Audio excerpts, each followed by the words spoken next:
Hi everyone, good afternoon, and maybe also for some of you also good morning.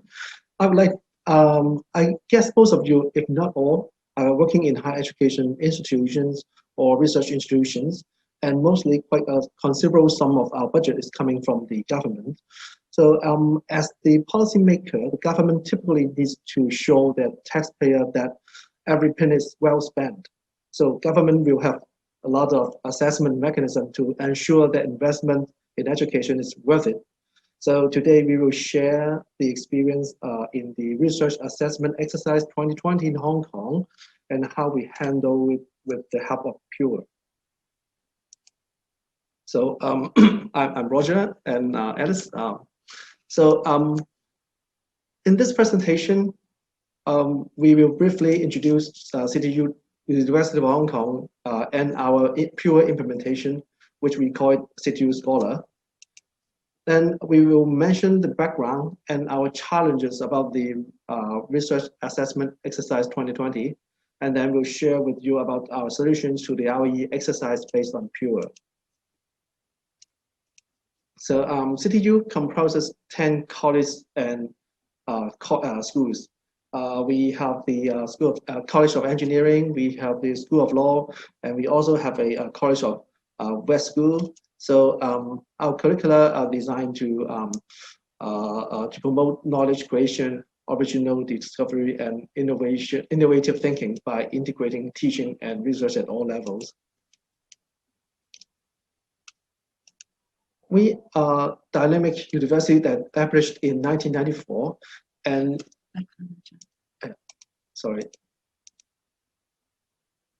we are a dynamic university established in 1994 and uniquely located in the center of Hong Kong. And our distinguished faculty are recruited from all over the world. We have established an excellent international network of academic collaborations and developed global agreements with over 400 student exchange parties from more than 40 countries or jurisdictions. And CTU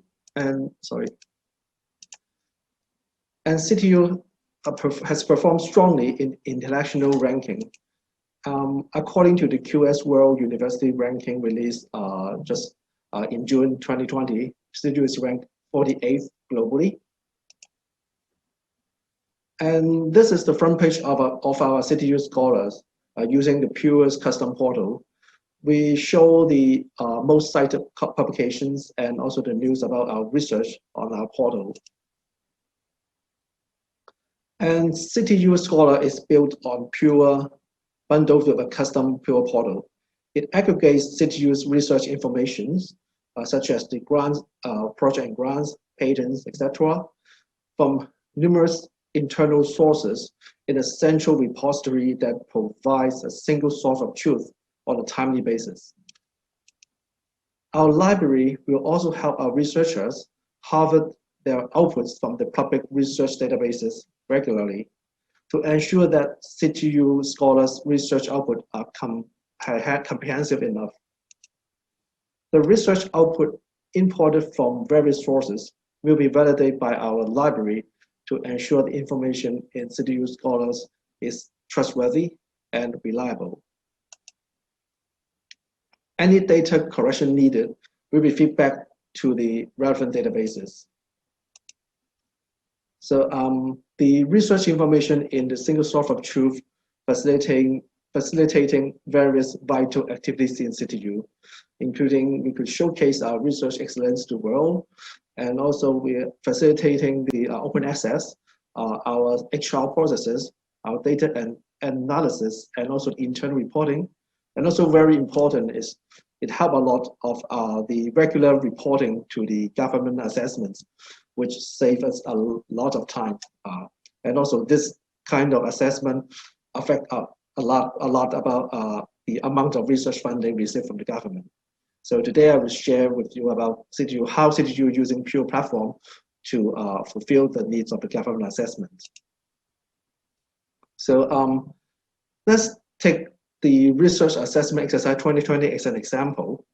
This RE assessment is conducted by the University Grant Committee, the UGC, every 6 years. The result impact on the amount of research funding received from the government. So here's the submission process.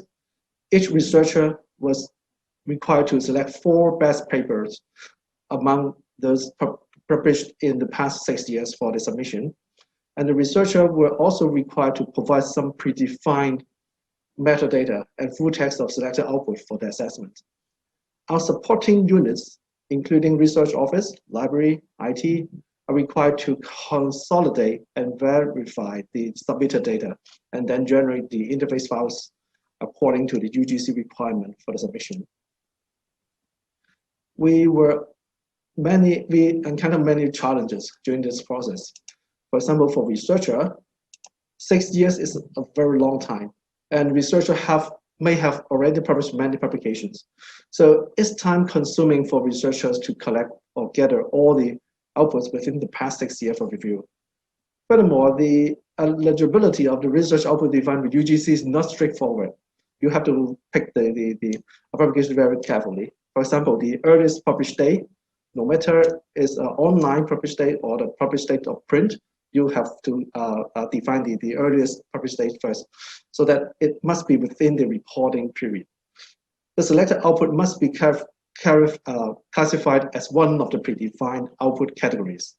All these are the criteria for selecting the publications. So it's difficult for researcher to determine which output is an eligible submission based on UGC's requirement. We have to help them. And also how to justify which 4 are the best output for the submission. We need a lot more data to do this. How to ensure the accuracy and the completeness of the reported information.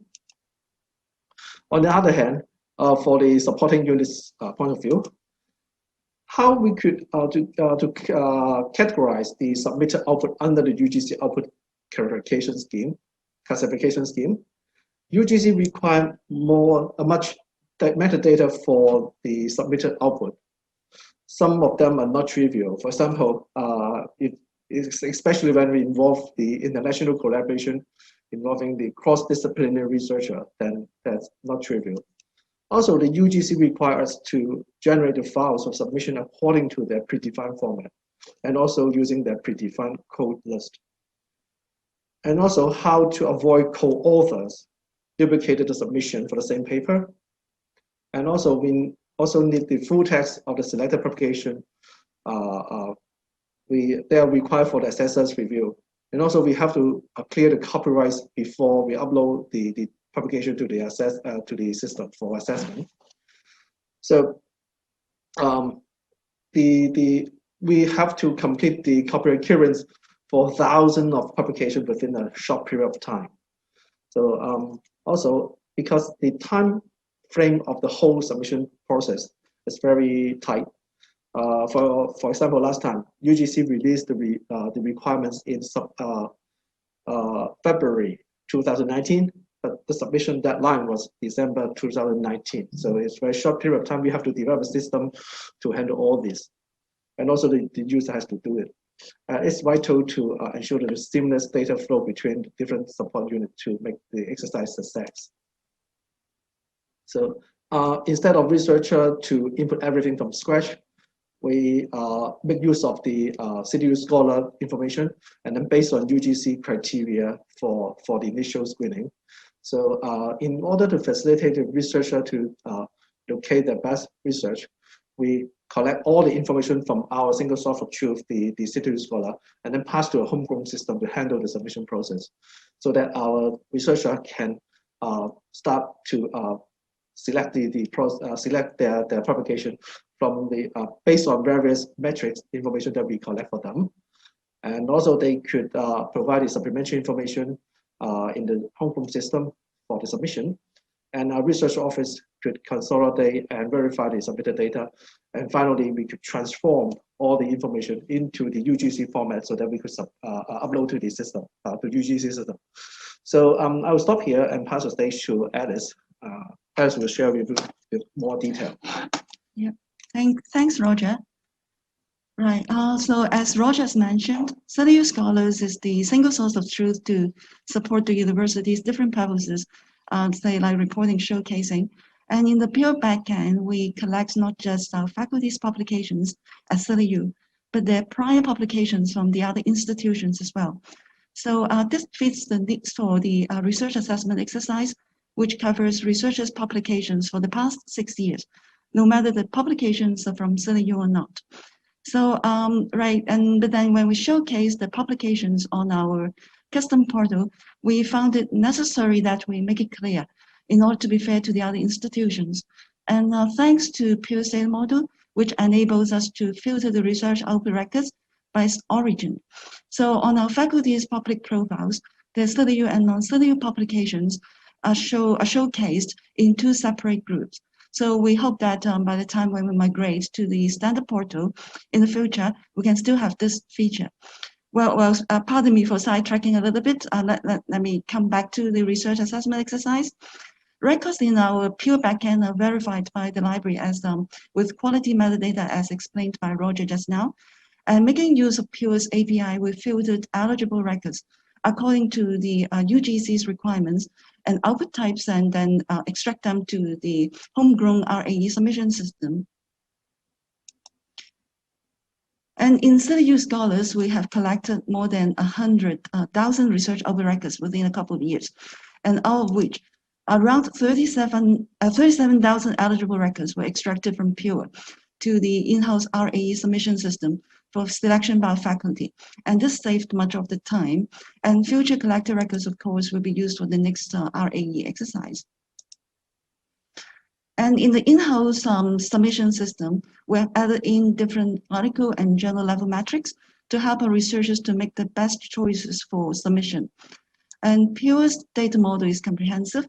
It enables us to store the essential keys for grabbing different metrics. For example, the proprietary article IDs from different databases for grabbing the citation counts, DOIs for grabbing the metrics, ISSNs for getting the journal level metrics.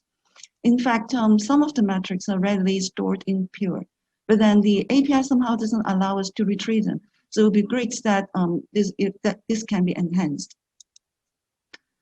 This is a quick snapshot of how the publication records are presented in our homegrown RAE 2020 submission system. Each researcher will only see their own list of eligible publications for the past 6 years. And against each record, we have provided different metrics on the right for our faculty's reference. And this is actually a feature requested by our research office. And this is a close-up of the metrics. We have article level metrics from Scopus, Web of Science, and metrics. And this is the journal level metrics, which include not just those from Scopus and Web of Science, but some subject-based ones as well. And our researchers can choose to see all, or just limited to a few of the metrics that they like. Well, while we're talking about metrics, and please pardon me for sidetracking a little bit again, for the custom portal at CityU, we have made journal level metrics from Scopus and Web of Science available on our portal interface through a pop-up window external to the system. And I just mentioned that we will be switching to the standard portal a couple of years later. And we do hope that by then we still can show the journal metrics on the public interface, because journal metrics are frequently asked by the researchers and also the administrators. Well, after selecting the best publications for submission, our researchers were supposed to supplement complete information about their selected research outputs to the government. And with Pure's record validation workflow, metadata of the research output records have been enhanced and validated by the library during its day-to-day record management process. So the records are therefore comprehensive and reliable, and most of the government's required information can be directly extracted from Pure. And again, of course, this saves our faculty's time, and this has made the process more cost-effective and efficient. Well, this is a snapshot of a publication record in our homegrown RAE submission system. As you can see, many of the metadata extracted from Pure have been pre-populated into the record. And they will just need to supplement or update the keywords, or some special, for some special cases, the justification or elaboration, and so on. And so for our homegrown RAE submission system, all the publication records must come from Pure. And the Pure environment Duplicate publications are detected and co-author information is verified through the record validation workflow. This guarantees that no record extracted to the in-house submission system are duplicated. Moreover, with a unique UUID for each pure record, further comparison can be performed in our in-house system to avoid duplicate selection by the faculty. And for the full text of publications that we submitted for review by the assessors, we have a dedicated module in our homegrown system to support the copyright clearance process. Faculty's selected research output will synchronize into the module in real time, and this enables the library to action quickly within a tight time frame. And many of the helpful essential metadata, such as open access status, publishers' information will get it from the pure system right away. So I've finished my part here. I'll pass the time to Roger to wrap up the presentation. Thanks, Alice, for the detailed explanation. Oh, yeah. Thanks, Alice, for the detailed explanation. In conclusion, with the help of Pure, we can handle various assessment or reporting exercises easily. First of all, the data model of Pure is well designed, so it covers almost all necessary metadata required for various reporting exercise. And for example, we can quickly identify CityU or non-CityU publications by the origin field defined in Pure. It helps us to filter the eligible output easily for various reporting exercises with different purposes and criteria. It also makes sense to differentiate the origin of publication on the standard portal. For example, you may not want a newly recruited eminent professor with an empty profile in their research portal because they should have a long list of work, but they have not yet produced work in your university, right? So secondly, the record validation process in Pure, we could better, this process, we could better control the data quality. So our library colleagues must validate all publication inputted in the system before they are used for the reporting. Our library colleagues not only ensure the data inputted are accurate, but also enhance the records with additional metadata. Therefore, we can just verify the data once and then we use it for many purposes. So thirdly, Pure provides a set of, Thirdly, Pure provides a set of out-of-the-box APIs so that we could extract the necessary data from Pure easily for further manipulation. It will be nice if the API could be further enhanced to, for example, allow extraction of all metrics, including those from Web of Science. So finally, I would like to share our strategy to facilitate data reuse in Pure. As Pure is a single source of truth for all reporting exercise, researchers must input the missing records in Pure before reporting it. This arrangement ensures that researchers further enhance the data coverage in Pure and facilitates the reuse of the data for other purposes. So this concludes our presentation today. Not sure whether you would have any question and we could discuss here. Thank you very much. Thank you, Roger. Thank you, Alice, for the presentation. A couple of questions. I think we might have time to address one or two of them. So the first one is, what mechanisms are in place to ensure that the academics, or encourage them to ensure that the data kept in Pure is kept updated rather than collecting it all until the assessment time and then everything goes in one go? So I think user education, user support is important. And actually at the start of every academic year, we have faculty orientation and also workshops to tell the faculty what CityU Scholars is, and the purpose of it is to showcase their publications so that they have the incentive to update their publications in CityU Scholars from time to time. And also, records in Pure is used for their appraisal also. Okay, I'm sure that's a lot of motivation for them. Another question that came in is, how do you manage importing from multiple sources? For example, you mentioned Scopus or Web of Science, because each database might not be entirely consistent. So how do you manage the data coming into Pure? Well, during our data harvesting process, we do have, external to the, before we import the records to Pure, we will do some deduplication comparison, and also, of course, enhancement to the records. And then we just import into Pure for our faculty to take a look first to ensure that the records are theirs, and then we finish the validation process. Okay.